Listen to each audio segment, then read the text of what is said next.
आप लोग शेयर करने के लिए Anand Rathi, shares and stock brokers के नरेंद्र सोलंकी भी अब जुड़ गए हैं। नरेंद्र, गुड आफ्टरनून, स्वागत है आपका 18 आवर स्वदेश पर। शुरुआत आज मैं एफएमसीजी के साथ करना चाहूंगी, क्योंकि एफएमसीजी सेक्टर में इस वक्त जहां हम चुनिंदा कुछ सेक्टर्स में आप मूव देख रहे हैं, उसमें एफएमसीजी प्ले भी है। कंजम्पशन थीम है जिसमें अच्छा खासा एक्शन दिख रहा है, और कुछ तमाम चीजें जो कि कंसर्न्स के तौर पर उभर रही थी वो भी अब सेटल इन होती हुई दिख रही है। जैसे कि रूरल डिमांड के फ्रंट पर अब स्लो एंड इवेंचुअल डेवलपमेंट वहां नजर आ रही है।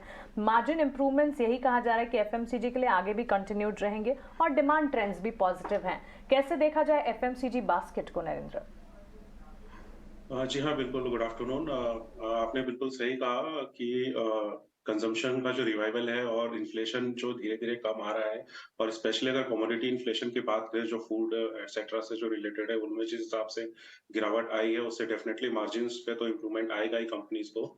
यहाँ पे जो एक आशंका मार्केट को बनी हुई थी पिछले कुछ क्वार्टर से कि रूरल कंजम्पशन उस हिसाब से इम्प्रूव नहीं हुआ है, तो इस क्वार्टर में थोड़ा बहुत इम्प्रूवमेंट दिखा है। हालाँकि वो अभी फिलहाल ब्रॉड बेस्ड नहीं है, जैसे कि कुछ कंपनीज़ के रिजल्ट में हमने देखा, चाहे वो एचयूएल हो या फिर डाबर के हो, तो एक कंप्लीट रिकवरी रूरल की अभी भी नहीं दिखी है। और उम्मीद है कि मॉनसून सीज़न अच्छा होता है और वहाँ पे से हमको कुछ थोड़ा और अच्छा ट्रैक्शन देखने को मिलेगा।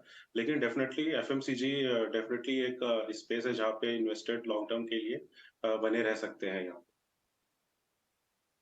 एफएमसीजी पे तो इनफैक्ट आप देखें तो वहाँ एक अच्छी खासी मूव बनी भी हुई है। पिछला पूरा साल भी आप देखें एफएमसीजी पैक में बढ़त थी, पिछले हफ्ते आप देखें और अब भी आप देखें तो लार्ज कैप एफएमसीजी में लगातार बाइंग है। और इसमें नेस्ले, आईटीसी, ब्रिटानिया जैसे स्ट्रॉन्ग मूव्स हैं, और नरेंद्र को भी इस पैक पे बुलिश व्यू ही यहाँ वो दे रहे हैं। साथ डिस्कस करते हैं। नरेंद्र, अभी हर्ष बता रहे थे कि प्राइवेट स्पेस बैंक्स पर तो ये जो ट्रांजिशन है इसका असर नहीं पड़ेगा, लेकिन कुछ पीएसयू बैंक स्टॉक्स हो सकते हैं। आप इस पूरी खबर को कैसे रीड कर रहे हैं? कहाँ पर आपको लग रहा है कि ओवरहैंग भी है, बाजार का ओवर रिएक्शन भी है, और वो मौके होने चाहिए, और कहीं पर वाकई खतरा है?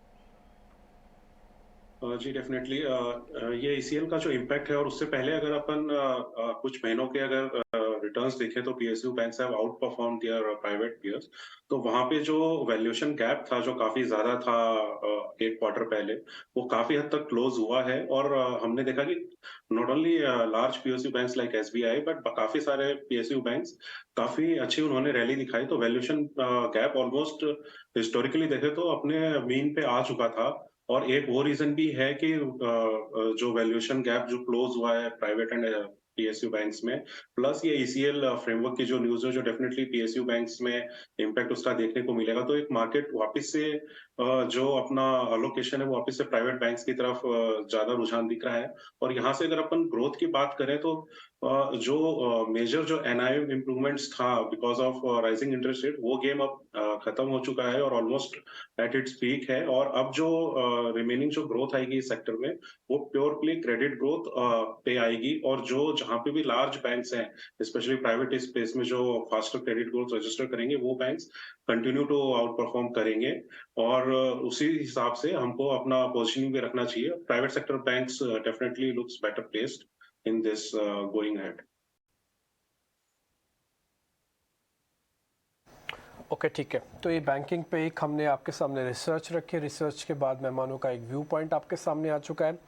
मैं इस बीच आपको इंडिया विक्स वापस से दिखा दूं, ये करीब 4.5% बढ़ चुका है, ऑलमोस्ट डेज हाई पे है। यानी कि फियर थोड़ा सा बढ़ रहा है मार्केट के अंदर। हालांकि लेवल्स के हिसाब से आपको कहीं ऐसा कुछ नहीं दिखेगा, इसलिए अंडर द कारपेट आप थोड़ा सा देख के चलिएगा, पोजीशंस लाइट करके जाइएगा, क्योंकि यूएस इन्फ्लेशन का जो नंबर आएगा वो मार्केट को स्विंग तो पक्का करवाएगा।